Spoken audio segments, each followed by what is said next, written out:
Creemos que es parte de la naturaleza humana el placer por explorar, por ser curiosos. Creemos que la ciencia no sabe de su deuda con la imaginación. Los únicos límites existentes son los que uno se pone a sí mismo. Existe una cosa maravillosa, un secreto. Todo comienza por fijarse un objetivo e ir tras él.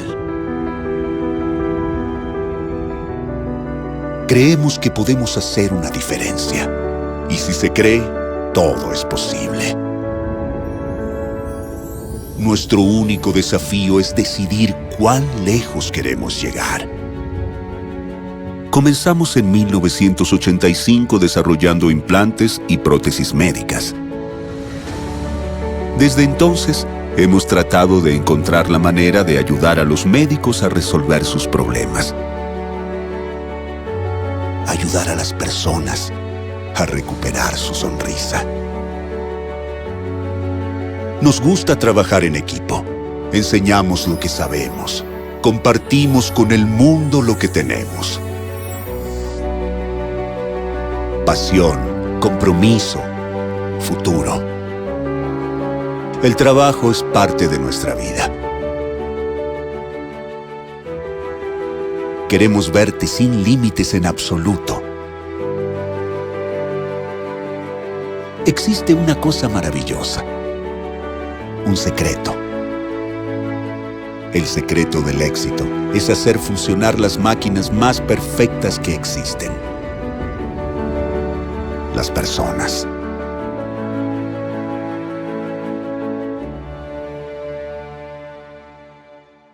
Promedom. People plus Innovation. Buenas tardes a todos. Mi nombre es Carolina Raceto. Soy la responsable de la línea de neurocirugía para Promedom Latinoamérica. Primero que nada, quiero agradecerles a todos por acompañarnos en esta serie de webinars regionales de Promedom para neurocirugía, y un especial agradecimiento a los reconocidos disertantes que nos acompañan. Un lujo tenerlos en este espacio y que nos puedan compartir sus experiencias. Mientras aguardamos que se conecten todo el resto de los participantes, quiero aprovechar unos minutos para presentar a la compañía. Para esto le cedo la palabra a Eduardo Fierro, que es nuestro director de Educación Médica de Promedom, quien nos va a contar un poco acerca de la línea y la empresa. Gracias, Caro. De nada.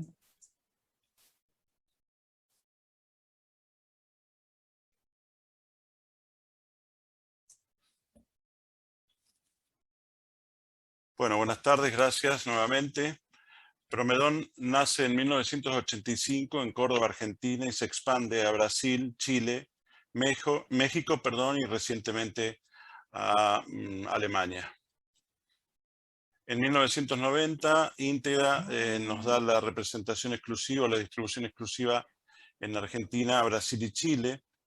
Y en el 2017, cuando Íntegra adquiere a Codman Neuro, se forma el principal holding neuroquirúrgico del mundo, siendo líder en el mercado global en reparación dural con Duragen y su familia, sellado dural con Duracil, ablación ultrasónica de tejidos con CUSA y monitoreo de oxigenación cerebral con el conocido también Lycox. Voy a comentarles el portafolio que tenemos rápidamente, no introduciendo neuromonitoreo porque sería muy extenso. En hidrocefalia tenemos varias soluciones, como la Certas Plus, una válvula de presión diferencial programable externa, con 18 rangos de presión. También tenemos la Hakim programable con 18 rangos de presión la Hakim programable, con 8 rangos de presión la Certas Plus. Todas las válvulas pueden ser complementadas con los catéteres ventriculares y peritoneales Bactisil, el cual dosifica sus dos componentes antibióticos a lo largo de un mes. En presión diferencial no programable contamos con la Hakim Precision, y en regulación de flujo con la válvula Orbisigma 2.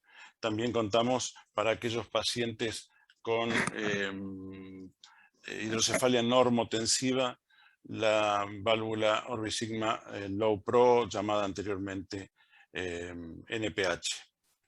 Para aquellos casos en los que se precisa un balón para fenestración del tercer ventrículo, contamos con el neurobalón bilobulado y con drenajes externos. En este caso les muestro el EDS3, que es muy completo. Para otro tipo de procedimientos neuroquirúrgicos tenemos muchas soluciones, diversas soluciones para cada estadio de la cirugía. La familia Duragen, con Duragen, el Duragen Plus y el Duragen suturable. Tenemos el Durasil, con las versiones Durasil craneal y el Exat, que es el Durasil para columna. Y contamos también con dos pinzas bipolares, la Isocool con puntas intercambiables y un sistema antiadherente muy apreciado, y con mango reutilizable, y la Versa True, que es totalmente, en bayoneta, totalmente descartable. Los clips para cuero cabelludo Raney, los perforadores descartables Codman con el sistema AutoStop para preservar tejidos blandos, y los conocidos cotonoides. En aspiración ultrasónica, como dijimos, que es una parte del liderazgo de Integra Codman, contamos ahora con el CUSA Clarity, que es de la plataforma CUSA. Este es el más innovativo, que tiene piezas de mano más ergonómicas con refrigeración a aire, y tienen algo muy importante, que es la función de selección de tejido, lo cual lo hace mucho más seguro sin afectar la rapidez del procedimiento. Como estabilización craneal contamos con el también ya muy conocido y clásico Mayfield. En estos momentos lo tenemos en Chile y Brasil, y próximamente en la Argentina. Fuera del paraguas de Integra Codman, tenemos en Chile y Brasil por ahora, próximamente en la Argentina, el sistema de fijación craneal BioPlate. Muchas gracias. Te dejo, Caro, con el webinar. Paso a presentarlos a los doctores que hoy nos acompañan. Por el lado de Chile, el doctor Felipe Otaiza, un médico neurocirujano pediátrico de la Clínica Las Condes, con su formación en el Instituto de Neurocirugía Alfonso Asenjo de la Universidad de Chile, y también tuvo su paso por el Hospital Kremlin de la Universidad de París. Por otro lado, desde Brasil, el doctor Sergio Cavalheiro, profesor titular de neurocirugía de la Escola de Paulista de Medicina de la Universidad Federal de Sao Paulo. Y desde el lado de Argentina nos acompañan, empezando con las damas, la doctora Beatriz Mantese, jefa del servicio de Hospital Garrahan, muy importante para la provincia de Buenos Aires, y es neurocirujana, especialista de la UBA y miembro titular de la Sociedad Argentina de Neurocirugía. Y no por último, menor, pero el doctor Fidel Sosa, jefe de neurocirugía pediátrica del reconocido Hospital Alemán de Buenos Aires. Así que, bueno, muchas gracias a los cuatro y a ustedes como participantes. Y después de esta mini presentación de nuestros disertantes, le doy la palabra al moderador del evento, que va a ser el doctor Felipe Otaiza, ¿sí? Así que adelante, doctor, y si quiere arrancamos con la presentación. Hola, ¿qué tal? Muy buenas tardes. Un placer estar acá.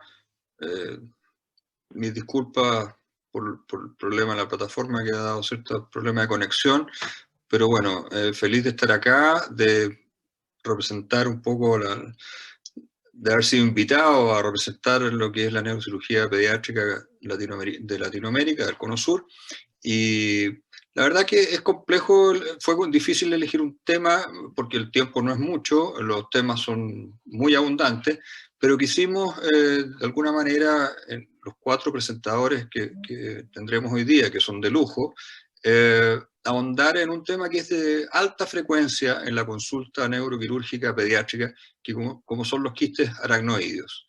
Por lo tanto, cada uno enfocará un subtipo de quistes aracnoideos y en base a su experiencia, que es amplísima, en hospitales con tremenda casuística, como el Hospital Garrahan o el Hospital en Sao Paulo, mostrarán su experiencia y su conocimiento. Así que, sin demorar más esto, quisiera dar la palabra al doctor Cavaleiro, que iniciará esta sesión de charlas sobre quistes aracnoideos en neurocirugía pediátrica.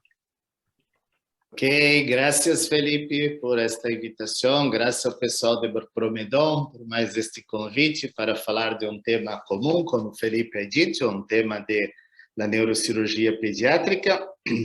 Então, vou tratar de compartilhar minha pantalla, se é possível. Um minuto, um ratito. Compartilhar tela.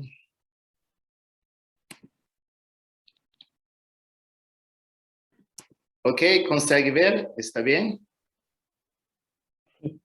Ok. Então, hoje pensei em mostrar um pouco uma coisa de uma maneira um pouco diferente do que normalmente falamos como um tema comum. E vamos tratar de apresentar como uma forma de um caso clínico, uma situação muito particular que me apareceu em nossa consultação e depois podemos ver que é um pouco mais frequente. Trata-se de um chico que chegou à consultação apresentando como quadro este tipo de movimento.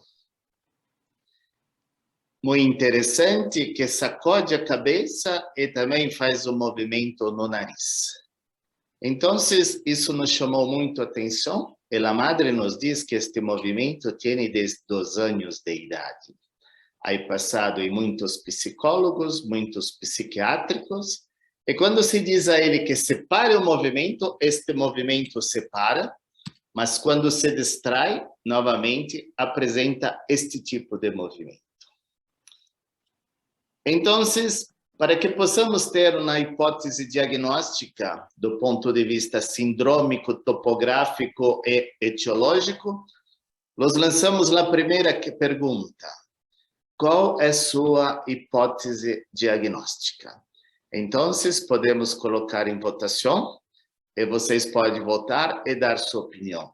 Isto é uma coreia, é uma crise convulsiva focal, é um transtorno do aspecto autista, ou isto é o que se chamamos de Bobblehead Down syndrome. Então, vocês podem votar. ¿Está pronto la votación? Sí, ya está activa la votación, doctor. Ya tenemos algunas respuestas. Damos unos segundos más y la finalizamos para poder mostrar los resultados que arrojaron los que votaron, ¿sí? ¿Está bien? Todos pueden ver en su pantalla la pregunta y tienen para hacer su votación y confirmar su voto, así es enviado, ¿sí? Ok, creio que já temos tempo para isso, não? Vamos ver que responderam. Claro que estamos num curso de quistos, não? Sim. Então, olha que apenas 33% nos diz que isso é um Bobblehead Down syndrome, tem 33% que é uma crise convulsiva fetal focal, e 33% é uma coreia. E com este movimento de nariz, ninguém pensa que é uma crise de autismo, né? Então, apenas 1/3 lo acertaram, porque isso se trata de o que chamamos de um Bobblehead Down syndrome. Então, vamos ver o que é isto. Qual é a etiologia? E Bobblehead Down syndrome é causado por um cisto supracelular, e aqui já estou respondendo, é infeccioso, esclerose temporal do lobo medial, autismo ou um cisto supracelular. Então agora ficou fácil, vamos voltar, mas já dei a resposta. Podemos voltar e podemos ir rapidamente para a resposta. Bien, ahí tuvimos dos respuestas que se jugaron, 50% infecciosa y 50% el temporal mesial. Ok, então está tudo errado, né? Então vamos adiante. Podemos fechar isto. E que é outro sintoma associado? O diagnóstico que temos disto é muito clássico nesta síndrome. Se trata de um cisto supracelular. Agora, o que se associa a esse tipo de cisto supracelular? Meningites, puberdade precoce, hipotiroidismo ou déficit de atenção. Então, você pode votar. Hay una respuesta por hipotiroidismo, damos unos segundos más. Dos respuestas por hipotiroidismo y una más de pubertad precoz. Ok, muy bien.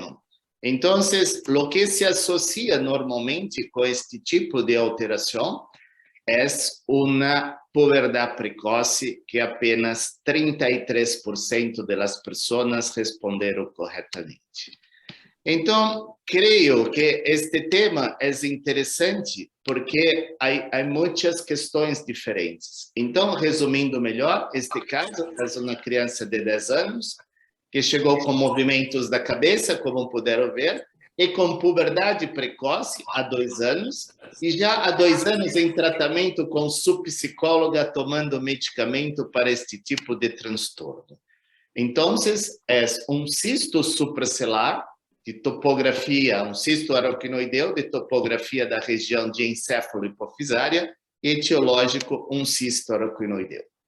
Quando fazemos uma ressonância magnética para se fazer esse diagnóstico, podemos ver um grande cisto na região supracelular, que comprime os 2 agorreiros de Monro, dando uma hidrocefalia hipertensiva.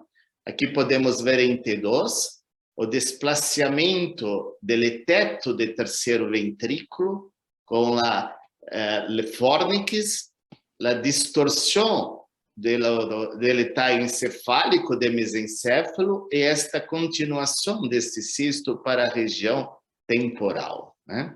Quando notamos em corte coronal um cisto deste tipo, podemos ver que se parece com a figura do Mickey Mouse. Então, este tipo de movimento, com este tipo de exame, é muito característico e se trata de um quisto supracelular. Aqui podemos ver que este cisto deslocou o talho encefálico de anterior para posterior, comprimiu a haste hipofisária, o que dá a puberdade precoce.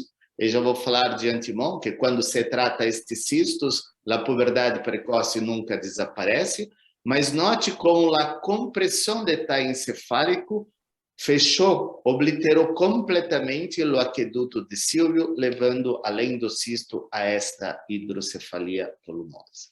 Então, a última pergunta, qual é o melhor tratamento para um cisto supracelular com uma síndrome de Bobo-Redol síndrome, que é este movimento da cabeça? Então, podemos passar a última votação, para ver o que diz nossos neuronautas, por assim dizer. Você pode votar?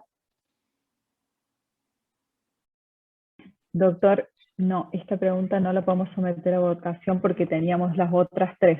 Está bem. Então, nós achamos que o melhor tratamento para este tipo de quisto não é a colocação de uma derivação do cisto, nem tampouco uma derivação da hidrocefalia. Pelo contrário, quando se coloca uma derivação ventrículo-peritoneal num quisto de aracnoide, este quisto cresce, né? Nem tampouco é muito difícil cateterizar um cisto, porque tem uma membrana muito elástica, e todo o tempo que tentamos cateterizar o quisto, o que produzimos uma hemorragia e o catéter fica no ventrículo lateral e não dentro do quisto.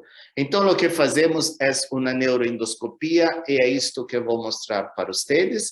como tinha uma hidrocefalia muito grande, fazemos uma incisão 2 centímetros à frente da sutura coronal, no chamado ponto de Kocher, e 2 centímetros lateral da sutura mediana. Tomamos muito cuidado com a parte infecciosa. Então, fazemos uma incisão até a tábua óssea, identificamos a sutura coronal e fazemos um buraco de trepanação justo à frente da sutura coronal. E para este cisto, utilizamos um laser. Então, estamos entrando com o neuroendoscópio no ventrículo lateral e já podemos ver um quisto que se avoluma pelo buraco de Monro. E então, com laser, vamos tratar de abrir esta membrana do cisto. E aqui um truque: não coagule estas pequenas vascularizações que vemos na parede do cisto, porque isso vai fazer com que o cisto fique muito duro e muito dificultoso de se cortar. Então, com o uso de laser, catéter de Fogarty ou duplo balão, como a Promedon nos fornece, podemos fazer uma abertura, mas a mim me gusta muito abrir o cisto. Então, para que tenha uma noção anatômica, passamos pelo ventrículo lateral, estamos na entrada do buraco de Monro e podemos ver este cisto que está saindo por o buraco de Monro.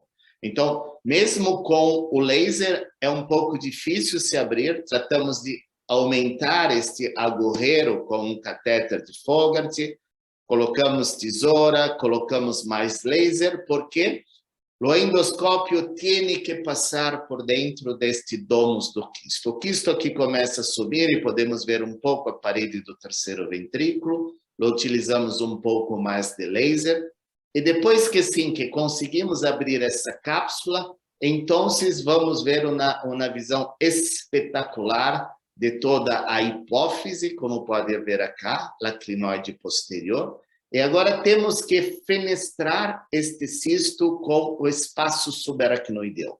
Então, o que fazemos? Com uma pinça, com catéter de Fogarty, estamos tratando de abrir o assoalho deste quisto. E podemos ver acá a artéria basilar, o quinto nervo, a ponte comunicante posterior, cerebral posterior, todo o taille cerebral, a haste hipofisária. E para trás das clinoides, então, tratamos de abrir na fenestração na aracnoide.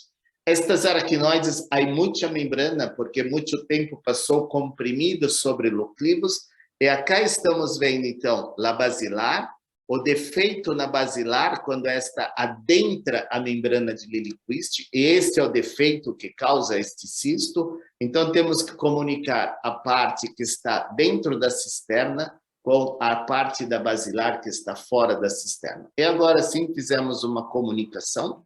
Então, fizemos uma comunicação ventrículo, cisto, cisterna. E com isso, o cisto murcha, e o paciente tem uma boa evolução. Então, o que podemos notar, aqui já estamos saindo com o endoscópio, a criança no pós-operatório desaparece completamente este movimento, e já temos 2 anos de seguimento, este movimento desapareceu completamente. Então, aqui podemos ver como está o cisto no pós-operatório.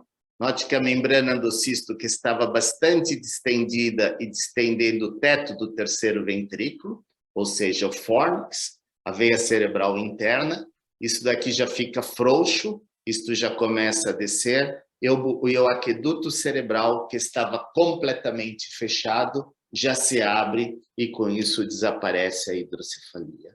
Então, se comparamos o pré-operatório com o pós-operatório, note a membrana do cisto que aqui já está frouxa, o aqueduto que está aberto, e podemos ver uma comunicação no espaço subaracnoideu, comunicando então o cisto com o espaço subaracnoideu. Então, isto é o que queria mostrar, o que é esta síndrome, esta Bobo-Redol síndrome, foi inicialmente descrito em 1966 por Benton, que ele viu 2 crianças apresentando esse cisto e esse tipo de movimento, e até então não havia descrito nenhum caso na literatura. Então, este foi o desenho que ele fez para ilustrar na sua publicação o tipo de movimento da cabeça, e aquilo que se tinha no passado. Claro que hoje temos ressonância magnética, é muito fácil de fazer esse diagnóstico, mas aqui vemos uma ventriculografia, a injeção de ar dentro do ventrículo, aqui a parede do cisto, né? E podemos ver esse volumoso cisto, assim, abaulando para o assoalho do ventrículo lateral, né? Então, outras coisas que pode dar essa síndrome, se bem que a grande maioria deles é um cisto de aracnoide supracelular, mas mesmo um cisto colóide do terceiro ventrículo pode dar esse tipo de sintomatologia, um papiloma do plexo coroide, uma estenose de aqueduto, um cisto do cavo do septo pelúcido, um cisto velo interprósito e até mesmo uma estenose do aqueduto com quarto ventrículo isolado, né? Então, como vocês vão ver nessas apresentações, os cistos de aracnoide correspondem a 1% das lesões intracranianas e 9 a 21% dos cistos são de topografia supracelular. Predomina no sexo masculino, acima de 5 anos de idade, e tem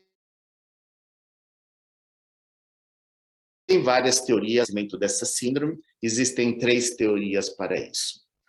Em 1974, Russell e Kennedy descrevem outro caso por estenose de aqueduto e eles admitem que o aparecimento dessa síndrome é por uma compressão do núcleo ventral do tálamo, no núcleo ventromedial do tálamo, que poderia produzir esse tipo de movimento, né?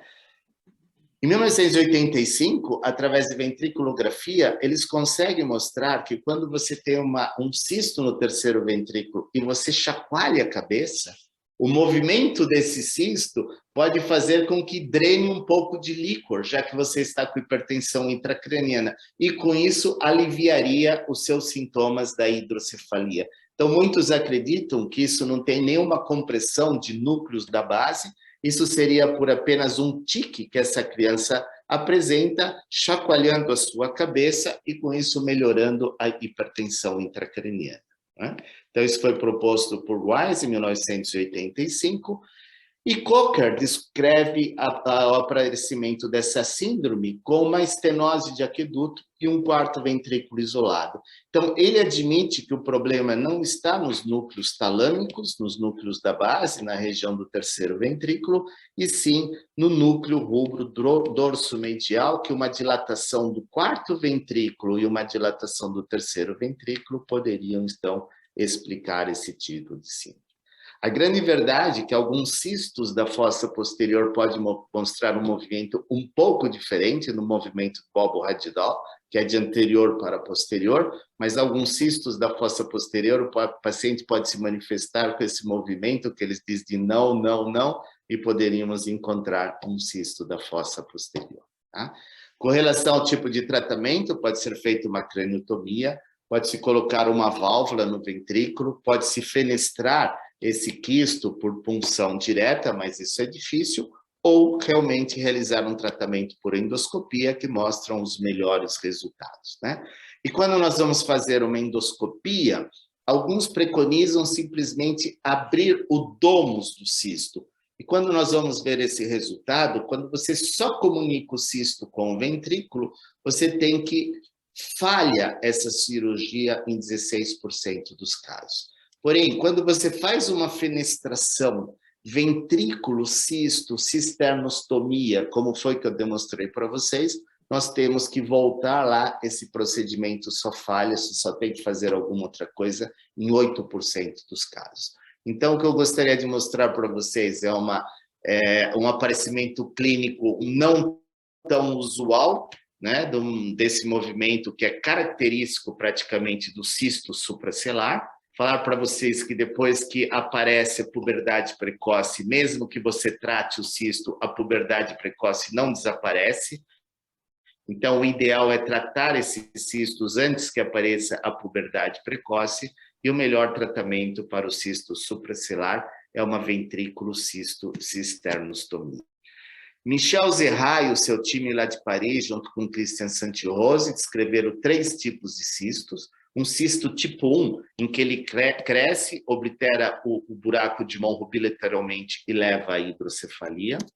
Um cisto tipo 2, que é muito característico em fetos, em que ele fica restrito à cisterna interpeduncular então ele não causa hidrocefalia e nós podemos ter um tratamento conservador. E um tipo 3, que é como o nosso caso, que você tem um cisto supracelular, levando à hidrocefalia, mas com comprometimento de outras cisternas, como a cisterna temporal, como no nosso paciente. Então, nesse momento, o melhor tratamento, tratamento ouro para o cisto supracelular, é um procedimento neuroendoscópio. Se tiver a possibilidade de cortar a sua membrana com laser, é bastante elegante e facilita bastante esse tratamento. Então, era isso que eu gostaria de apresentar para vocês, e se tiver alguma pergunta, teremos imenso prazer em responder. Muito obrigado. Felipe, com você. Bueno, muchas gracias, doctor Caballero, por su linda presentación, realmente espectaculares las imágenes endoscópicas de ese drenaje de quiste, así que muy interesante, una presentación no tan frecuente como usted lo mencionó ahí, no, alrededor del 20% de los casos, y un síndrome además muy raro, en realidad, poco habitual de verse. Así que muchas gracias, y quisiera dar la palabra, digamos, al siguiente presentador, doctor Sosa, con sus quistes de la fosa posterior. Bueno, buenas tardes. Muchas gracias por la invitación a la gente de Promedón. Vamos a empezar con la presentación.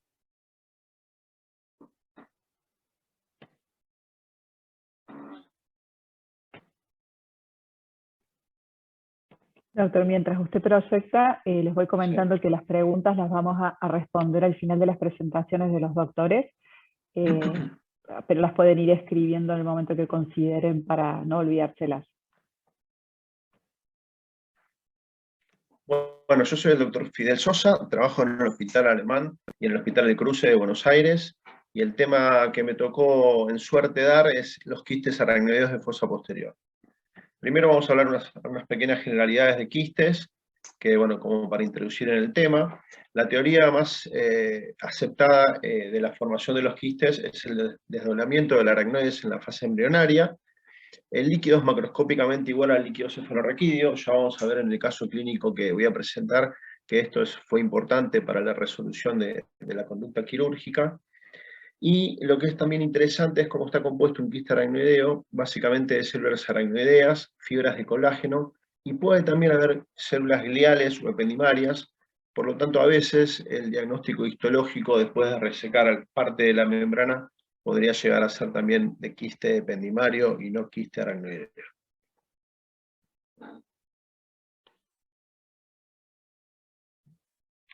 Bueno, son lesiones congénitas, como decía Felipe, por eso las vemos tan frecuentes en pediatría, sobre todo en la primera y la segunda década de la vida. Raramente son hereditarias. Hemos tenido algún caso de hermanos gemelos con quistes aracnoideos temporales, sobre todo, y más de un quiste se ve en menos del 10% de los casos.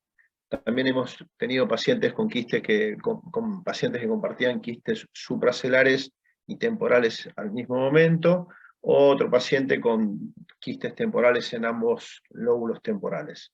Es más frecuente de lo que uno piensa, o sea, un poquito menos del 10% de los casos. En cuanto a la incidencia, hay que resaltar que es el 1% de las lesiones ocupantes de espacio y 0,5% se encuentran en las autopsias. Esa es la incidencia. Con respecto a la incidencia, si tenemos en cuenta, este es un trabajo que hicimos con la doctora Zúcaro en el 2007 sobre todas las lesiones que se pueden encontrar en el ángulo pontocerebeloso de los niños. Y acá, hablando de los quistes aracnoideos de fosa posterior, más específicamente de ángulo pontocerebeloso, tuvimos 3 pacientes sobre 30 pacientes, que fue el trabajo con diferentes tumores, como neurinomas del acústico, otros meduloblastomas de ángulo ponto. Pero en el caso de los quistes aracnoideos, fueron 3 sobre 30, o sea, el 10%, y lo que es muy llamativo, y ya lo vamos a ver también en los trabajos en los quistes aracnoideos, es que hay una predominancia manifiesta en el ángulo pontocerebeloso del lado izquierdo. Pasan las lesiones del ángulo pontocerebeloso como en los quistes del ángulo pontocerebeloso. Bueno, hay un par de teorías sobre la formación de por qué pueden aumentar estos quistes aracnoideos. Una es la del gradiente osmótico. Se piensa que el líquido intraquiste tiene más sodio y proteínas que el líquido cefalorraquídeo, por eso puede atraer líquido a su interior y generar un mecanismo valvular en el cual el líquido ingrese al quiste y después no pueda salir. Esos son los dos mecanismos hipotéticos de formación de estos quistes. Si bien muchas veces encontramos algunos quistes asintomáticos que no presentan crecimiento, cuando crecen, estos son los dos mecanismos propuestos. En cuanto a la localización, nos vamos acercando más al tema de hoy, a los infratentoriales. Vemos que son más frecuentes los supratentoriales, 66% de los mismos se encuentran en esa región, y un tercio de los mismos, el 33%, son infratentoriales. Ya dentro de la fosa posterior podemos ver que tenemos quistes en tres diferentes localizaciones, que son el ángulo pontocerebeloso, los posteriores al vermis, a veces se pueden confundir con una megacisterna magna, y los quistes cuadrigeminales. Estas son las tres localizaciones más frecuentes. Algunos ejemplos de los últimos casos que tuvimos. Fíjense en estos 4 ejemplos, 4 pacientes diferentes, los 4 quistes del lado izquierdo, y acá tenemos un quiste en la foto central con un quiste de fosa posterior a nivel cuadrigeminal, para mostrar algunos ejemplos. Bueno, y vamos con el caso clínico. Este es un paciente masculino de 2 años de edad, consulta en diciembre de 2020, derivado a fisiatría, lo deriva el pediatra, y el motivo de consulta es retraso madurativo, tortícolis e hipotonía generalizada. La segunda consulta con fisiatría es 5 meses después, y fisiatría cuando ve que el cuadro no mejora con la terapéutica sugerida, y se ve que se agrega una leve, pero empieza con hemiparesia derecha, entonces ya el fisiatra con muy buen criterio lo deriva a neurología.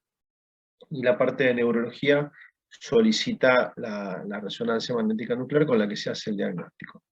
Acá quiero hacer una salvedad. En nuestro país tuvimos una cuarentena demasiado extensa y nos están llegando pacientes con patología muy tarde de diagnóstico. Este paciente, cuando lo operamos, tenía casi 3 años y el motivo de consulta fue porque el paciente llegó sin caminar. O sea que imagínense el retraso. Había mucha gente con mucho miedo de salir a la consulta, y estamos viendo en diferentes patologías neuroquirúrgicas que están llegando los pacientes muy evolucionados. Bueno, estas son las 2 hojas de fisiatría. La fisiatra fue determinante en este tema porque vio que esto no era un problema de retraso madurativo, sino que había algo neurológico, los que les comentaba recién, diciembre de 2020, y la segunda consulta recién 5 meses después, justo hubo un pico ahí de coronavirus acá en Buenos Aires, en la Argentina, y todo esto retrasó muchísimo el diagnóstico, con lo cual la sintomatología del chico iba, si bien lentamente, iba empeorando.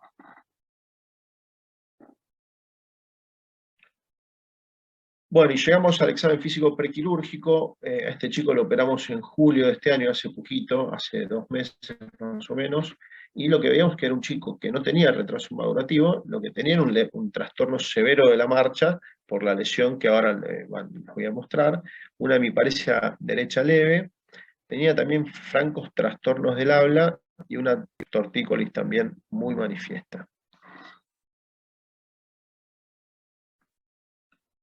Esta es la resonancia prequirúrgica del 2 de julio. Acá puse los tiempos porque son muy cortos, está operado hace muy poquito, entonces tenemos estudios postquirúrgicos muy recientes también. Fíjense el quiste, el tamaño que tenía, ¿no? En un T1, un corte axial, bueno, los cortes T2, y tenía, fíjense dónde está desviado el cuarto ventrículo, o sea, esto estaba generando hidrocefalia supratentorial, que no tenía mucha sintomatología de hipertensión endocraniana, pero estaba haciendo una dilatación supratentorial incipiente. Bueno, Carolina, acá si me podés poner la primera pregunta. Doctor, ya está en pantalla. ¿Quiere que la lea? Perfecto. No, la leo yo. Bueno, la Bien. pregunta es cuáles podrían ser los diferentes diagnósticos diferenciales de los quistes aracnoideos, y las opciones son astrocitoma de cerebelo, quiste atírico, megacisterna magna, cuarto ventrículo excluido, y al final les puse todas las anteriores y ninguna de las anteriores. Bueno, ya tenemos algunas audaces que van respondiendo, son 7. Damos unos segunditos más y la cortamos, doctor. ¿Le parece que ya? Listo, son 9 los audaces. Vemos los resultados. ¿Los ve, doctor, en pantalla? Sí, muy bien. Sí, los veo. Bueno, está muy bien. La verdad que acertaron con la respuesta, porque la verdad que podrían ser todas las anteriores. Si bien algunas son más frecuentes que los otros, muchas veces tenemos que hacer diagnóstico diferencial también con la megacisterna magna y con el cuarto ventrículo excluido, que acá vi que no lo eligió nadie. Pero bueno, el más frecuente de todos podría ser el astrocitoma de cerebelo, como ya vamos a ver que fue en este caso.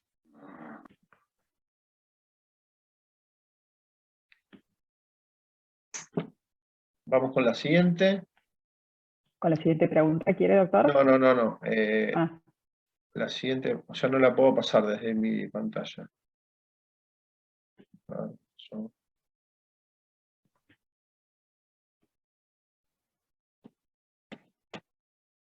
¿quiere que A ver, o si no, dejo de compartir un minuto y vuelva a compartir? y vuelvo a compartir. Mejor.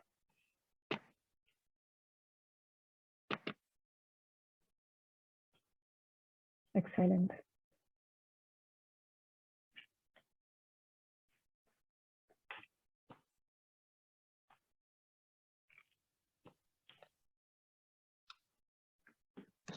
Bueno, esta es la resonancia prequirúrgica que habíamos visto recién, pero en este corte era el que nos generaba dudas.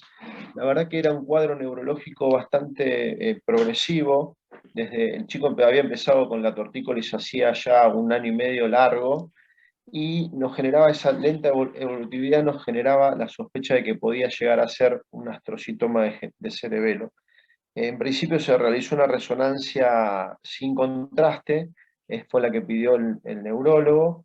Decidimos agregarle contraste porque ya esta pequeña lesión acá venía marcada en la resonancia y ya nos había generado alguna duda, y vemos que tomaba un poquito de contraste, con lo cual, si bien no parece un nódulo mural de un astrocitoma,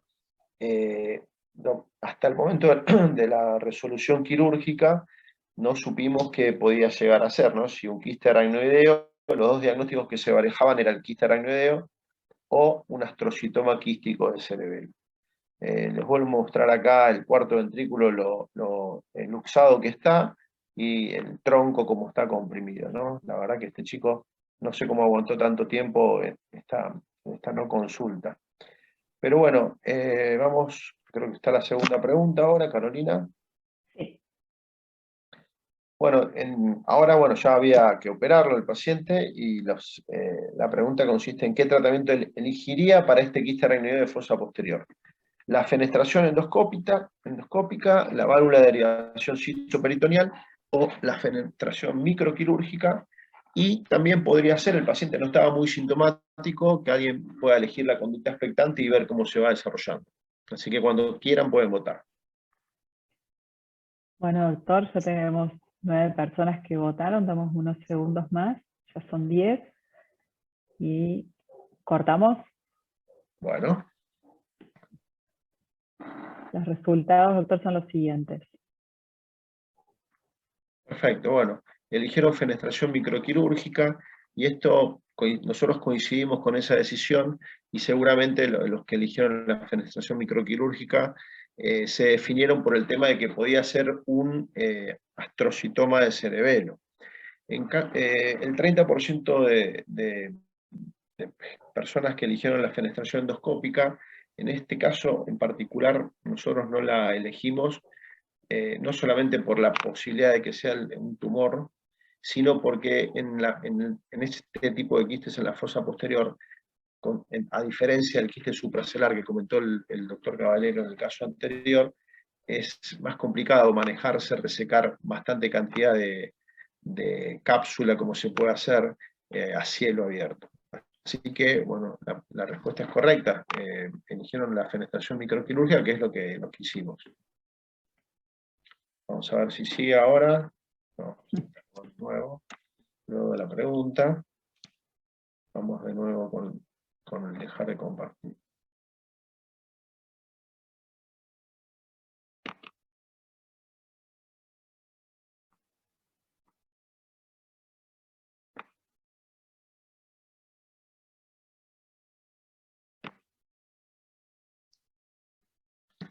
Bueno, esta es la tomografía postquirúrgica relativamente rápida. Fíjense, 28 de julio fueron realizada 25 días después de la cirugía y ya se nota una mejoría importantísima. Fíjense cómo el cuarto ventrículo está recuperando, se está alineando y recuperando su tamaño normal.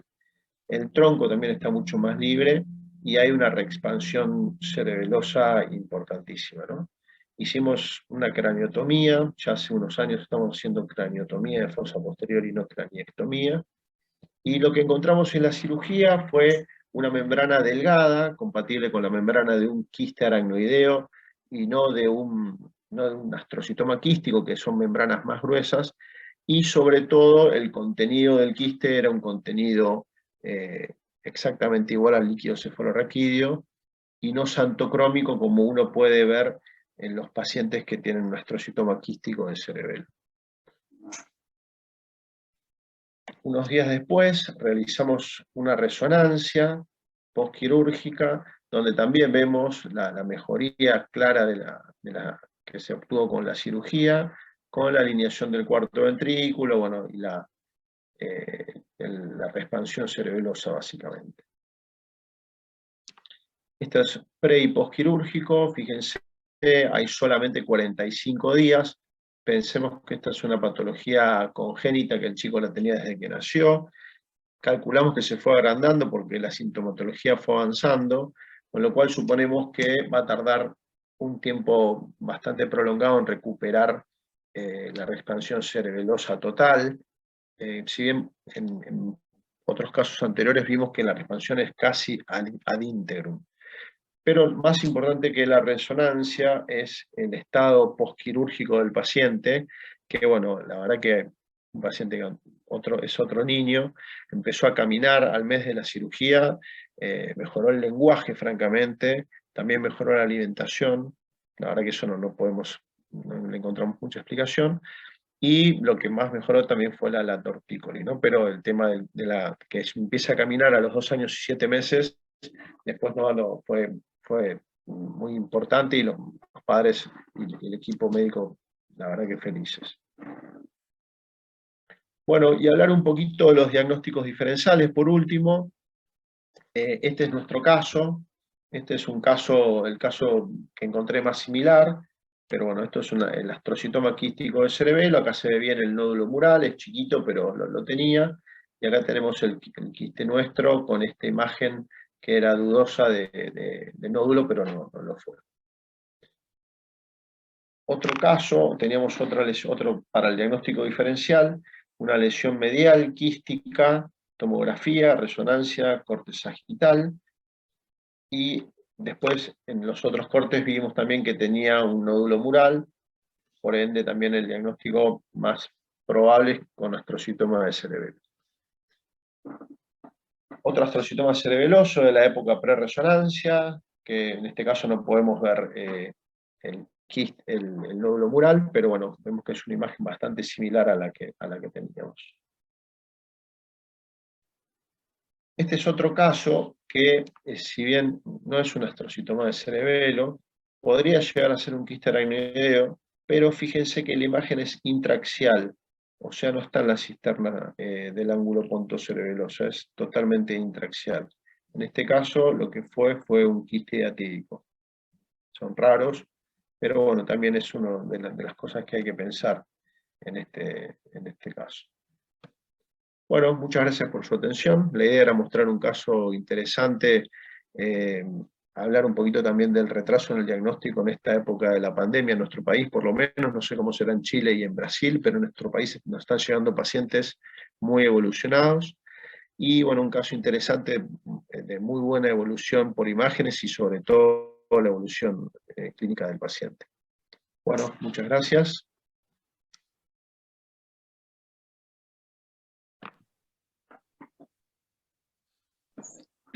Muchas gracias, Fidel, por tu excelente presentación y realmente interesante, un caso que muestra lo agresivo que puede llegar a ser en su presentación un quiste aracnoidal, patología que en general consideramos más bien benigna en su curso y que incluso está en permanente discusión la oportunidad de la cirugía en algunos casos. Así que muy interesante y también el análisis del diagnóstico diferencial.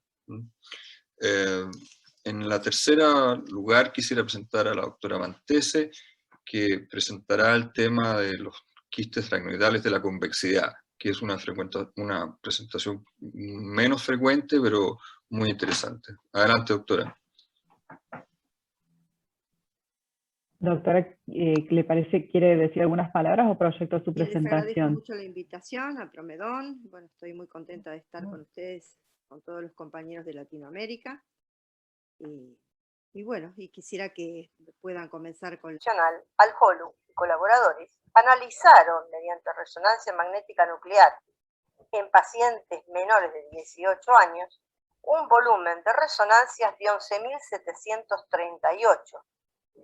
En estos encontraron una prevalencia del 2.6%, siendo más frecuente en niños que en niñas. O sea, sería de 3.3% versus 1.8%. Asimismo, se identificaron dos picos de prevalencia, uno a los 12 meses, o sea, al año de vida, de 3.8%, y para niños, y 3.7% para niñas. A los 5 años de edad, la otra prevalencia es entre 4.6% y 6.4% en niños con respecto a niñas, 2.6%. Muchos autores coinciden en esta preponderancia del sexo masculino. Bueno, en cuanto a la fisiopatología, es la misma para los animales, y hay reportes, como en este trabajo de Kioto, Japón, de la reserva de chimpancés. Los llamados, entonces, congénitos, aunque este término es controversial, ya que se han registrado casos de pacientes en los que las ecografías prenatales eran normales, lo que hace suponer que en algunos casos podrían aparecer luego del nacimiento.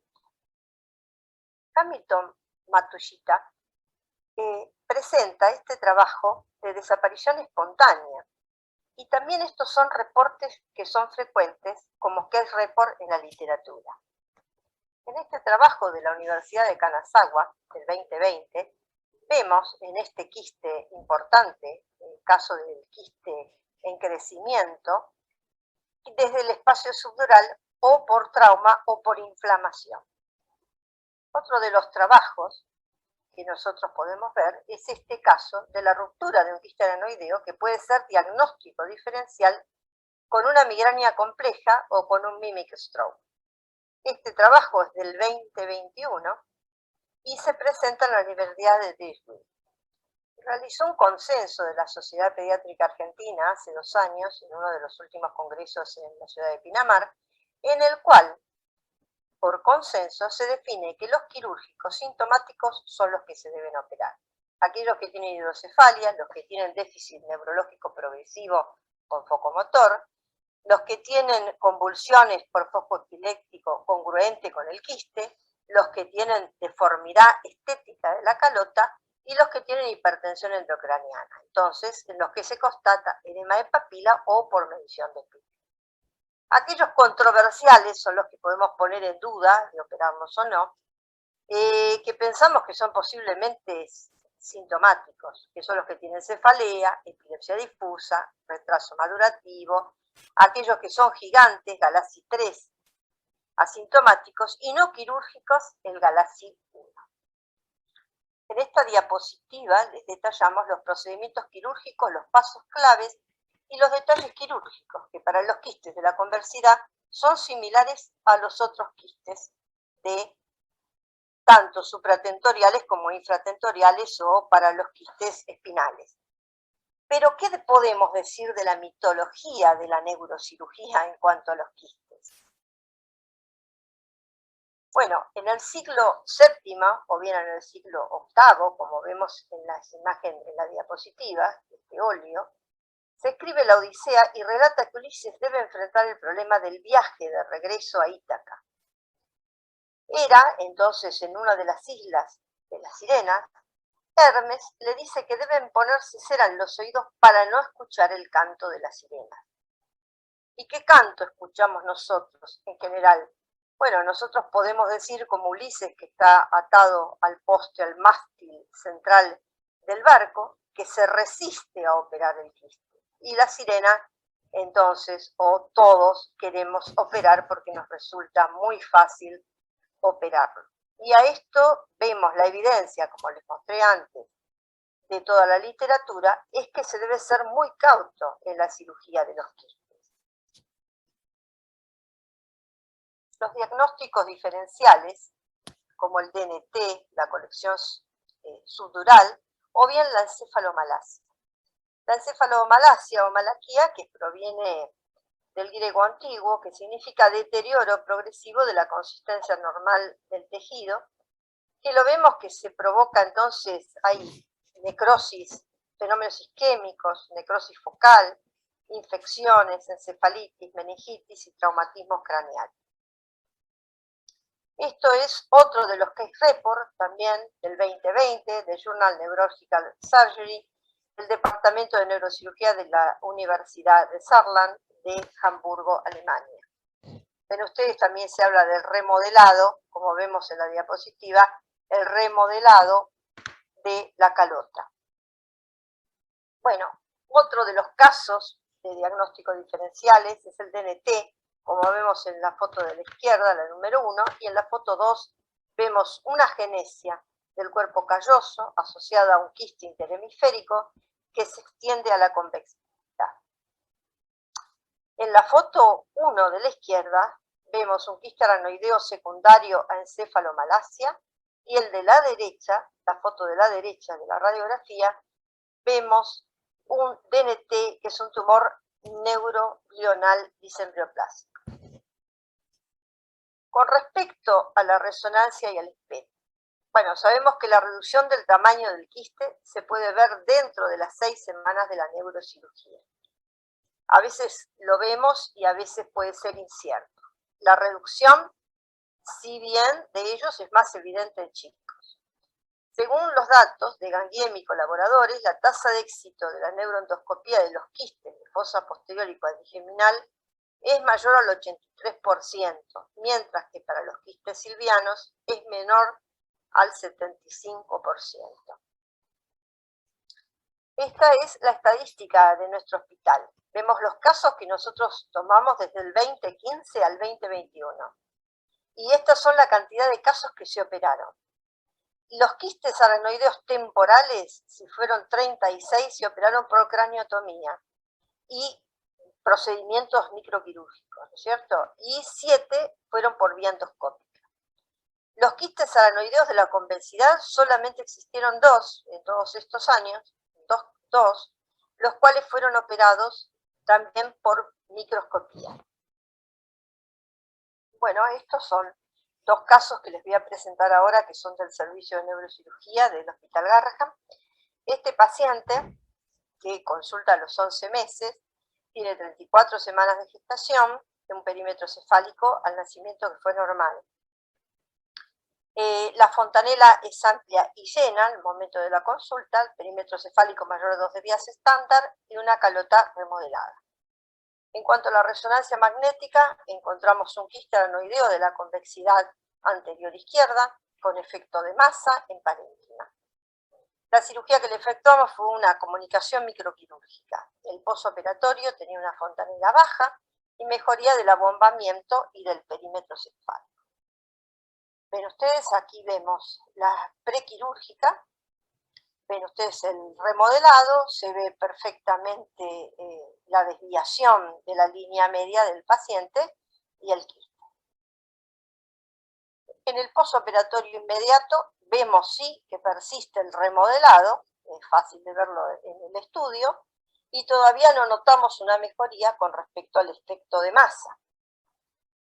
Con respecto al pre y el posoperatorio, vemos claramente que hay una mejoría entonces en el tamaño del quiste y en el desplazamiento de la línea media, pre y versus en otro corte coronal.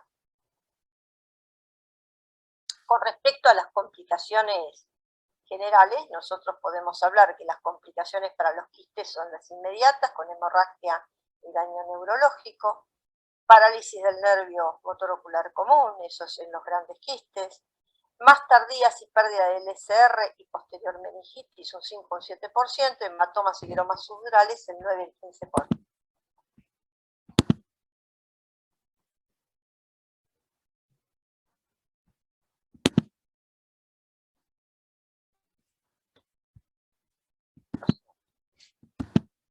A continuación vamos a mencionar este quiste aranoideo frontal que se hizo una fenestración de un paciente de 6 años que tenía una cefalea localizada y de aumento de intensidad. Vemos la tomografía con la lesión hipodensa a nivel frontal del lado izquierdo. Se hizo una incisión por detrás de la línea de inserción del pelo.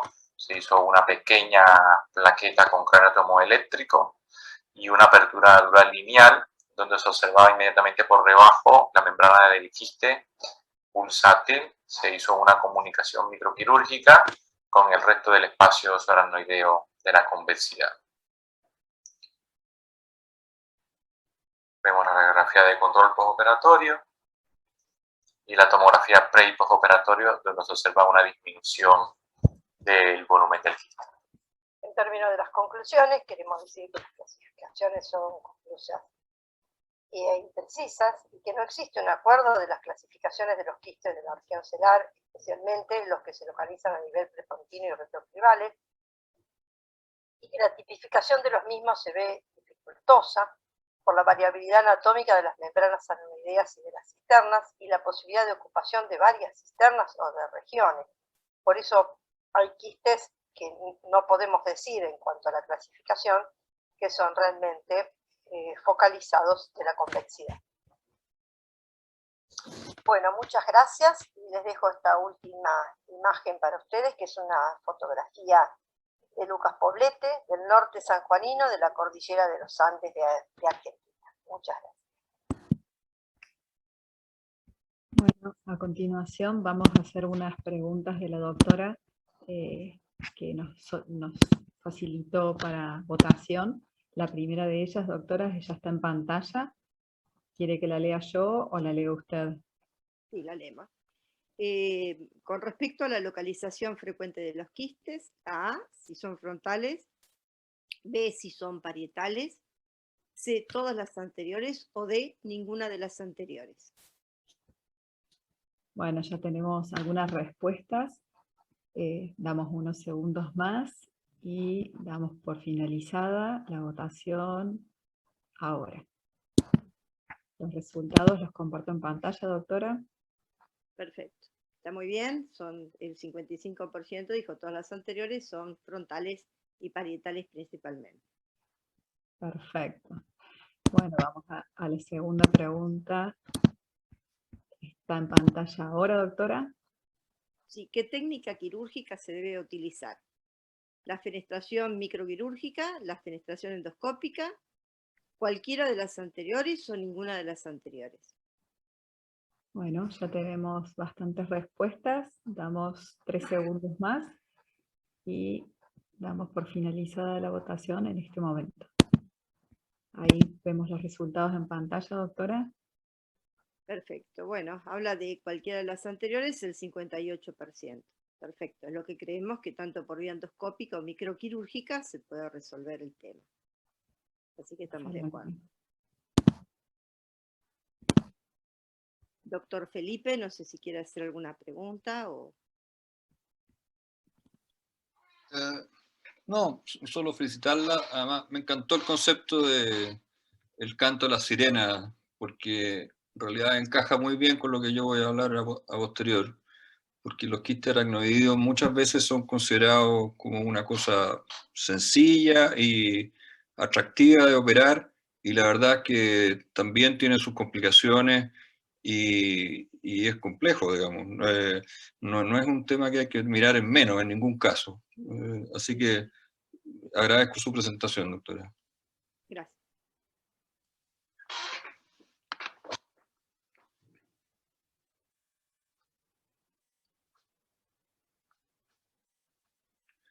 Bueno, y para seguir con el webinar, quisiera pasar a la presentación que me corresponde. No sé si me puedes compartir la pantalla, Carolina. Doctor, usted lo tiene que hacer desde abajo. ¿Quiere? Si no, yo le proyecto la presentación. Ok. Perfecto.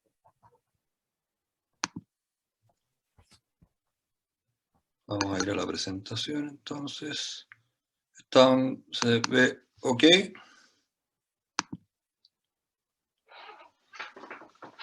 Bien. En esta última sesión, digamos, de este tema de los quistes aracnoideos, me ha tocado presentar los quistes de la fisura silviana, que en realidad son los más frecuentes. Y probablemente esta mayor frecuencia se deba a que la fisura silviana es el primer pliegue, ¿no es cierto?, que se desarrolla en la etapa embriológica y el más importante. Y eso lleva a que estas quistes aracnoideos, ¿no es cierto?, que existen varias teorías de su formación, no voy a ahondar mucho en eso, porque ya fue tocado por los expositores anteriores, pero esta acumulación de líquido, ¿no es cierto?, en esta capa que normalmente es este espacio, digamos, que es virtual del aracnoides, se duplica y se produce la colección líquida.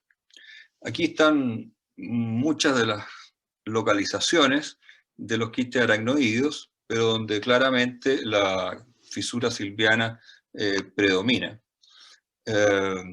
Esto también fue dicho previamente, donde hay un predominio masculino en la presentación de los quistes aracnoideos, que es una patología esencialmente pediátrica, que corresponde alrededor del 1% de las lesiones expansivas no traumáticas intracraneanas, y que se puede ver entre 5 de cada 3.000 neonatos y entre 5 de 1.000 autopsias. Aquí esta es una recopilación de números antigua, pero no por eso menos interesante, de dos autores además muy reconocidos, como son Rencachari por un lado y Di Rocco en la otra secuencia, donde efectivamente se ve claramente cómo las quistes de la fisura silviana alcanzan el 50% en el global de los quistes aracnoideos. En una serie un poquito más nueva, española, también los quistes silvianos alcanzan el 49% de los casos en una serie de 108 quistes.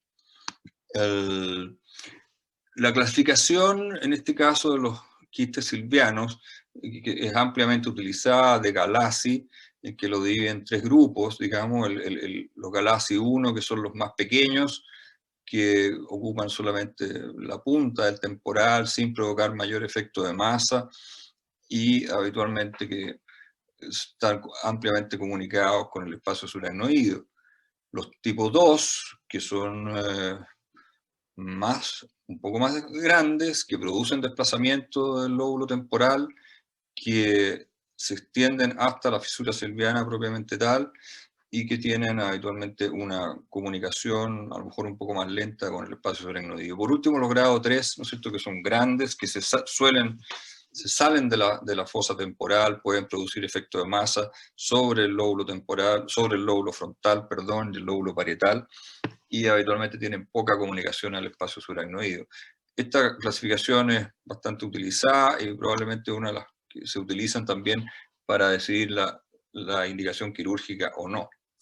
Los síntomas tal como mencionaba la doctora Mantese previamente, digamos, existen síntomas que son, la mayor frecuencia de los casos son asintomáticos, pero la hipertensión endocraniana, la hidrocefalia obstructiva son síntomas muy categóricos que probablemente son de clara indicación quirúrgica. La cefalea ya empieza a ser un poco no tan clara, epilepsia, siempre que esté muy relacionado el foco a la localización del quiste, y también los efectos locales como la macrocefalia o la deformidad craneal. Ya más inespecíficos, por supuesto, déficit atencional, retraso del lenguaje o el desarrollo. En esta serie española también aquí claramente los síntomas más importantes, digamos, desde el punto de vista como para tomar una decisión quirúrgica, son los signos asociados a hipertensión intracraniana, por efecto de masa, por hidrocefalia, o por a veces cuando se rompen y se producen higromas subdurales.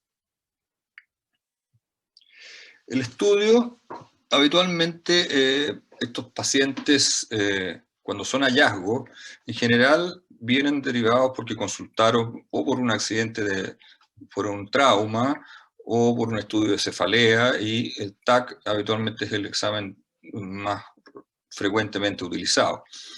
También, por supuesto, la resonancia magnética, cuando uno quiere estudiarlos un poco más en detalle.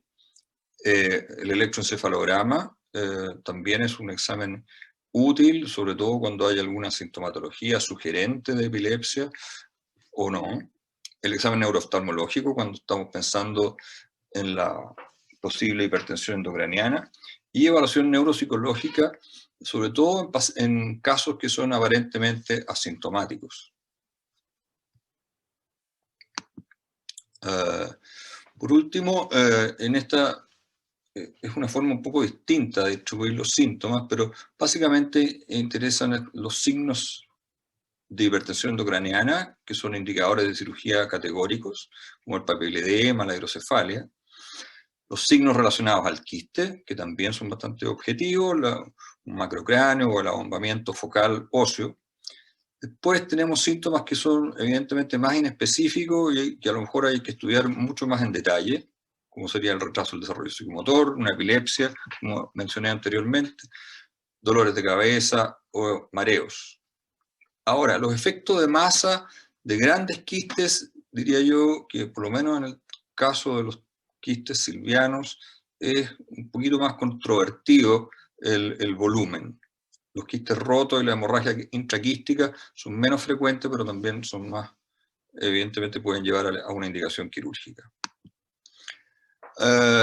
Por lo tanto, el tratamiento en general va a constar de una fase de observación o más conservador en caso de síntomas aparentemente cuando son asintomáticos los quistes, o de cirugía, y aquí en cirugía tenemos cosas un poco que son más de la historia de la neurocirugía, cuando se plantea las resecciones de quistes a cielo abierto, una técnica que hoy día ya no se preconiza tanto, las derivaciones cistoperitoneales, que durante muchos años fueron el tratamiento de elección, y lo que se está usando hoy en día más frecuentemente, lejos, son las fenestraciones endoscópicas, cistocisternales o cistoventriculares en algunos casos, y las fenestraciones microquirúrgicas.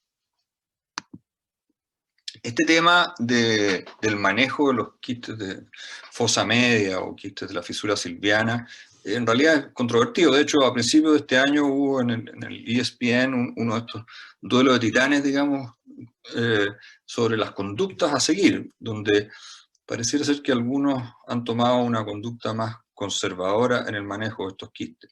¿Y esto por qué? Porque, y esto es un trabajo que traigo aquí a modo de ejemplo, un trabajo coreano del 2020, donde básicamente por las complicaciones, donde hay complicaciones que tienen un porcentaje que no es despreciable.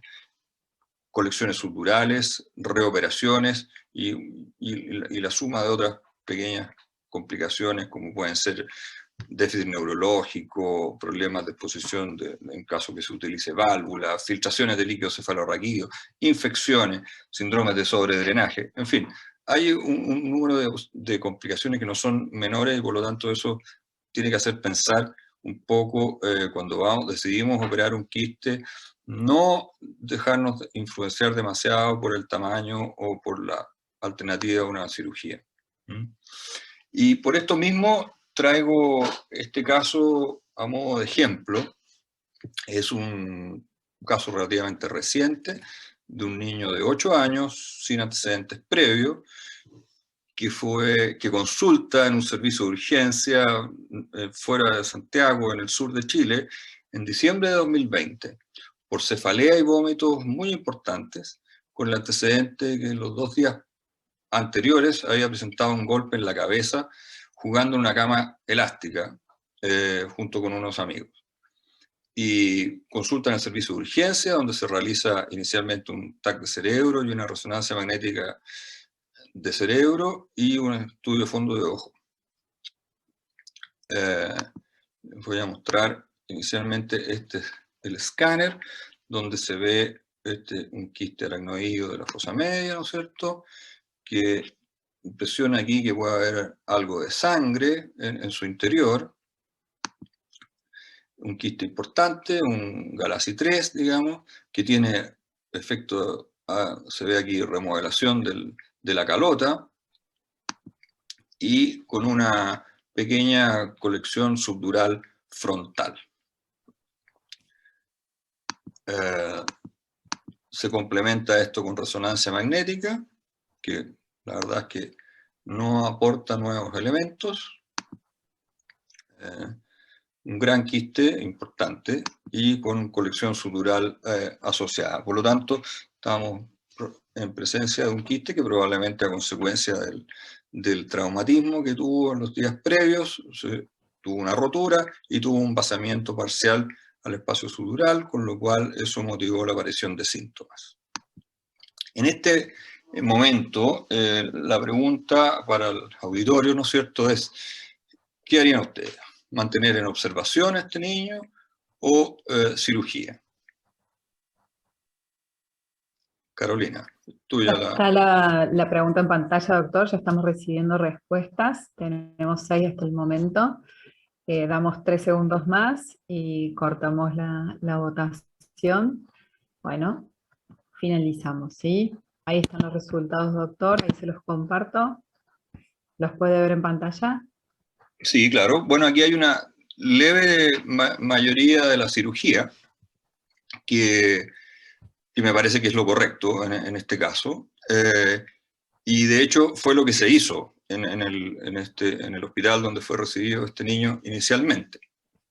Así que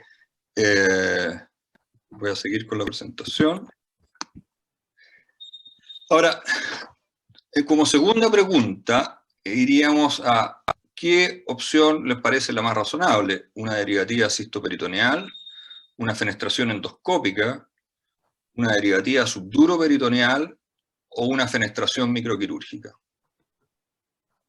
Doctor, ya está la pregunta en pantalla, ya estamos recibiendo las respuestas. Esperamos 3 segundos más. Ya estamos finalizándola. Y ahora puede ver los resultados en la pantalla, doctor. Bueno, aquí hay una amplia mayoría de la respuesta de la fenestración microquirúrgica. Respuesta que yo comparto. También algunos plantearon una derivativa cistoperitoneal o subduroperitoneal. Ahora, la verdad es que en el hospital donde fue recibido este niño inicialmente, lo que se hizo fue instalar una derivativa y yo no tengo muy claro si quisieron colocarla cistoperitoneal o subduroperitoneal por las imágenes que voy a mostrar a continuación. Bien. Entonces, esta es la imagen postoperatoria inmediata, donde ustedes pueden observar que la punta del catéter en realidad quedó más bien en el espacio subdural o levemente insinuada en el quiste. Esto significó que el postoperatorio fue un poquitito tormentoso. Con el paciente se mantuvo con bastante cefalea, pero fue progresando favorablemente dentro de los siguientes días. Se hizo un escáner buscando algún tipo de complicación que la verdad que se descartó y fue dado al día 7. Hasta ahí todo bien. Hasta mayo de este año, es decir, 5 meses después de este episodio, en que el paciente, sin mediar ningún tipo de traumatismo o situación anómala, reinicia síntomas similares a los de la primera vez, con cefalea intensa, con náuseas y vómitos, y además se agrega diplopia. Fondo de ojo con papiledema en esta oportunidad. Se repiten los exámenes, y la verdad, aquí ustedes pueden ver la sombra de la válvula. Se había colocado una válvula derivativa programable, y vemos que el quiste, la verdad, se mantenía de similar tamaño, no había habido un cambio importante en su volumen. Lo que sí podemos ver que había desaparecido la colección subdural frontal. Aquí vemos la punta del catéter, que está ahí un poquito en un área limítrofe entre lo que era la colección subdural y el quiste. Esta es la imagen. Y en este momento yo conocí el paciente, a través con esto de la pandemia, a través de una consulta de telemedicina. Me enviaron las imágenes y me mostraron el caso, y la pregunta es, ¿cómo enfrentaría usted este caso en este momento? ¿Ofrecería cambiar la presión de la válvula, revisar la válvula, sacar la válvula o cerrarla? Doctor, ya está en pantalla la pregunta, ya estamos recibiendo las respuestas. Damos 3 segundos más. 1, 2, 3, sigan respondiendo, pero bueno, vamos a dar por finalizada para poder avanzar. Y comparto los resultados, doctor. Claro, que hay una mayoría del público, ¿no es cierto?, que opta por revisar la válvula, un porcentaje importante también retirarla, y por último, cerrar la válvula como una opción menos probable. Nadie, sin embargo, planteó aumentar la presión de la válvula. La verdad es que a lo mejor mi informe anamnéstico no fue tan bueno, pero a mí me pareció una opinión razonable, dado que había una cefalea que tenía cierto componente ortostático. Por lo tanto, lo que yo sugerí inicialmente a distancia, en la comodidad de la distancia, era aumentar la presión de la válvula y darse un par de días y ver cómo seguir. Que fue lo que se hizo, pero sin ningún resultado, la verdad. Se mantuvo clínicamente bastante parecido, y por lo tanto en ese momento ya la familia estaba muy complicada, se vinieron a Santiago, fue hospitalizado, y lo que hicimos en ese momento fue cerrar la válvula. Una intervención mínima a nivel de la clavícula y clampear el catéter distal. Con lo cual el paciente obviamente no hubo cambio en su tamaño de quiste, pero rápidamente tuvo una mejoría clínica y disminuyó la cefalea, disminuyó el vómito, y la diplopia empezó a ceder lentamente. Este es el escáner post cierre de válvula. La verdad es que, tal como yo me planteé, el problema era que este catéter estaba en el espacio subdural, y por lo tanto lo que estaba haciendo básicamente era generar un síndrome de hipotensión endocraniana, y no estaba tratando el quiste. Esta es la evolución, y se planteó que íbamos a estabilizar un poco el cuadro, y en un segundo tiempo iríamos por el tratamiento definitivo del quiste. Y ahí la pregunta es, repito nuevamente la pregunta, ya sabiendo que la válvula está fuera de servicio, ¿qué alternativas plantearían ustedes? ¿La fenestración microquirúrgica, endoscópica, o eventualmente revisar la derivativa? reposicionarla, podría ser la pregunta más correcta. Bueno, doctor, ya está la pregunta en pantalla. Parece que se han apurado todos porque voy muy rápido y les corto la votación. Hay más respuestas. Damos 3 segundos más y damos por finalizada la votación. Ahí le comparto los resultados para que los pueda leer. Perfecto. Sí, aquí nosotros compartimos la primera respuesta y decidimos que la fenestración microquirúrgica nos parecía la mejor opción, y junto con hacer fenestración microquirúrgica decidimos retirar además la válvula, que estaba clampeada, pero está ahí in situ. Este es el escáner postoperatorio inmediato. Bueno, hicimos una fenestración a las ternas ahí pericarotídeas, y la verdad es que fue bastante complicado porque probablemente era un quiste antiguo que además había estado sometido a un cuadro de hipotensión endocraniana, entonces tenía unas membranas engrosadas, pero finalmente, digamos, fue exitoso, no tuvimos ninguna complicación, y la verdad es que el niño ha seguido evolucionando muy satisfactoriamente.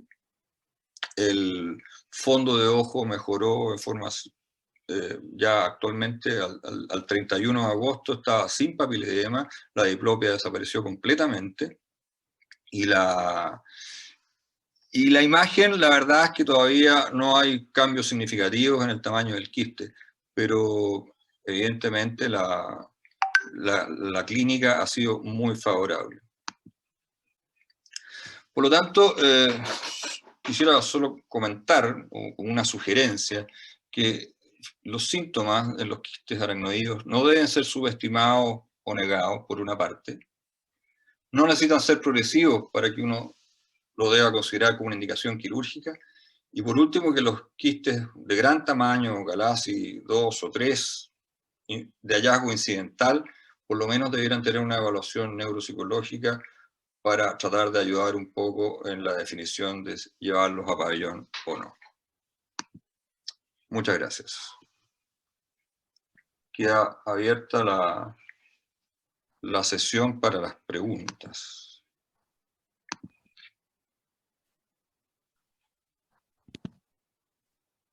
Doctor, en las preguntas recibimos al comienzo una pregunta para el doctor Sergio. ¿Cuál sería o tratamiento ideal para cistos supracelares diagnosticados en bebés? ¿Vale la pena tentar a endoscopía en esta idea? Idade. Perdón por mi portugués. Ok. ¿Me escuta, Carolina? Sí, yo lo escucho bien. Porque ainda está compartilhada a tela de Felipe, creio. Né? Ah. Felipe, pare com seu compartilhamento, por favor. Un momento, es que se me perdió la pantalla. Isto é uma pergunta muito interessante. Aquele trabalho que apresentei das classificação dos quistos em 3 tipos, há muitos que são diagnosticados ainda no período antinatal, então você pode diagnosticar logo após o nascimento também, não há problema. Se está tendo uma hidrocefalia com um tamanho do ventrículo que é possível de entrar pelo ventrículo e fenestrar o cisto, não tem por que esperar, e isso pode ser feito sim. E o que nós sabemos é que você consegue, quando você opera essas crianças antes que eles desenvolvam a puberdade precoce, você evita a puberdade precoce. Então ele pode ser tratado sim, basta o tamanho do ventrículo ser suficiente. Porém, no tipo 2, que é os que eles mais diagnosticam em criança, você ainda não tem hidrocefalia, então você pode ter uma conduta expectante. Mas é possível tratar realmente recém-nascidos com cisto de aracnoide, fenestrar com endoscopia, com resultado muito bom. ¿Alguna otra opinión? Si no, les hago otra pregunta que también está en el chat. De vuelta a mi mal portugués, disculpen, dicen, BIM, solicitan dinámica de líquido cefalorraquídeo para evaluar comunicación con espacio subcráneo. Gracias. Nós outros fazemos isto rotineiramente, não? Mas isto depende da topografia do cisto. Quando os cistos são temporais, como o Felipe mostrou, às vezes é muito difícil ver a dinâmica de líquido. No supracelular é fácil de ver. Em alguns das fossas posterior também é difícil. Mas o que chama atenção é a melhora da hidrocefalia, a abertura do aqueduto. Então, nem sempre você precisa ver o fluxo. Você vê que o cisto diminuiu de tamanho, para nós já é o suficiente. Não sei o que pensa, Felipe. Yo pienso que le he perdido la fe a los estudios dinámicos de líquido cefalorraquídeo. Nosotros también los hacemos en forma rutinaria, pero la verdad es que no me convencen como para tomar decisiones quirúrgicas. Me convence más la evolución clínica o el tamaño, o como dice usted, la hidrocefalia asociada. Creo que esos son componentes más duros, elementos más firmes. Yo creo que la tecnología todavía no está lo suficientemente desarrollada para que sea realmente una ayuda. Bien. No sé qué tiene el resto de los panelistas, digamos, qué experiencia tienen, digamos, con estudios dinámicos de líquido cefalorraquídeo. Yo personalmente no lo solicito en el prequirúrgico. Considero que puede llegar a ser útil en el postquirúrgico cuando tengo dudas si he realizado una buena comunicación. Entonces, quizás el estudio de dinámica de líquido ahí pueda ser útil, pero en el prequirúrgico no lo utilizo. De acuerdo. Tampoco en el Hospital Garrahan lo utilizamos de rutina.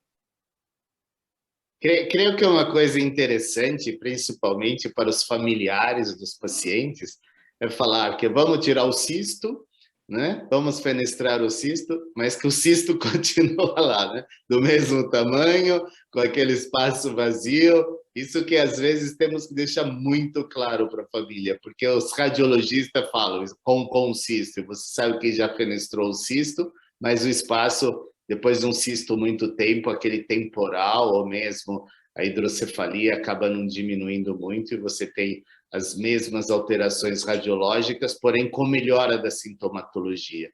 Então, acho que o importante é valorizar a clínica, não é? Sí. Ok, si no tienen más comentarios, les hago otra pregunta más. Quisiera la opinión de los doctores cuando indican como primera opción colocación de válvula de derivación cisto-peritoneal y qué tipo de válvula prefieren.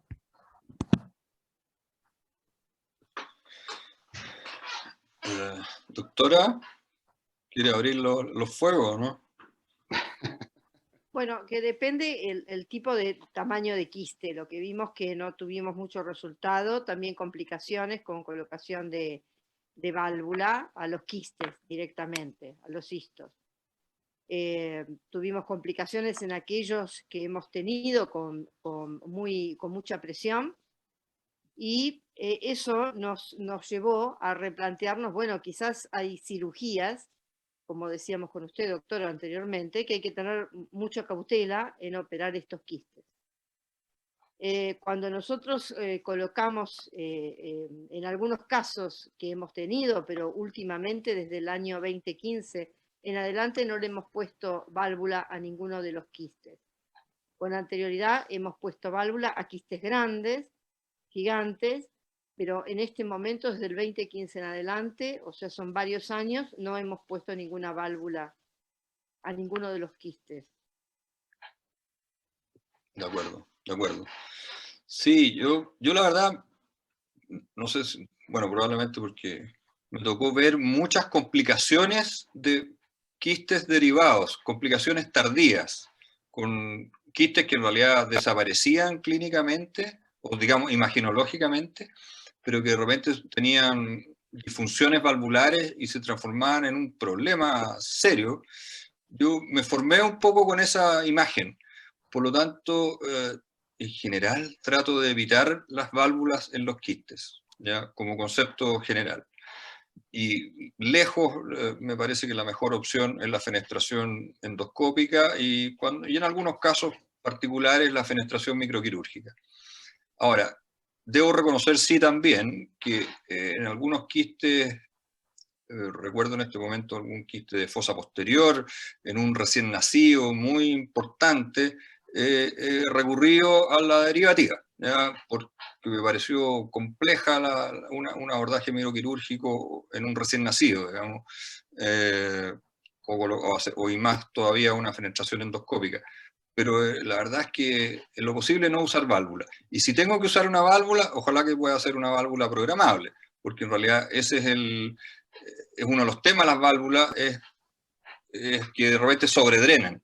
Y el sobredrenaje, como fue el caso que vimos, que presenté recién, puede llegar a ser un dolor de cabeza muchísimo peor que el del quiste aracnoidal por sí solo. Yo Sí, personalmente... Sí, perdón, doctor. Não, desculpe, nós participamos da mesma ideia de Felipe. Sempre que é possível evitar o cisto, somente para cisto grande em crianças muito pequenas, mas depois sacar a válvula, porque senão fica um shunt dependente. Pois não, Fidel. Sí, yo en principio mi primera opción siempre es la fenestración microquirúrgica, y cuando no funciona la fenestración microquirúrgica en un quiste muy grande, ahí decido poner una válvula. Siempre la válvula en ese caso para mí tiene que ser regulable, y bueno, y lo que está muy bien descrito en los quistes aracnoideos es la shunt dependencia en que generan esta válvula. Así que de tener que poner una válvula, que la dejo siempre como segunda opción, es una válvula regulable con la cual por lo menos puedo modificar un poco la presión y con eso hacerlo mejorar la shunt dependencia. Perfecto, Bueno. yo creo que estamos bien de acuerdo todos, parece. Bueno, no hay más preguntas, pero si les parece, vamos cerrando, que ya hemos demorado más de lo previsto. Les agradezco un montón, doctores, por sus presentaciones, me parecieron súper buenas y muy interesantes, y a todos por este tiempo que le han dedicado a buscar mejores tratamientos para ayudar a estos pequeños a vivir mejor, lo cual es súper valioso. Así que gracias a todos por el tiempo y la paciencia con los inconvenientes que tuvimos, y los invitamos a todos al siguiente webinar el 21 de octubre de neurovascular, ¿sí? Muchas gracias. Promedom. People plus Innovation.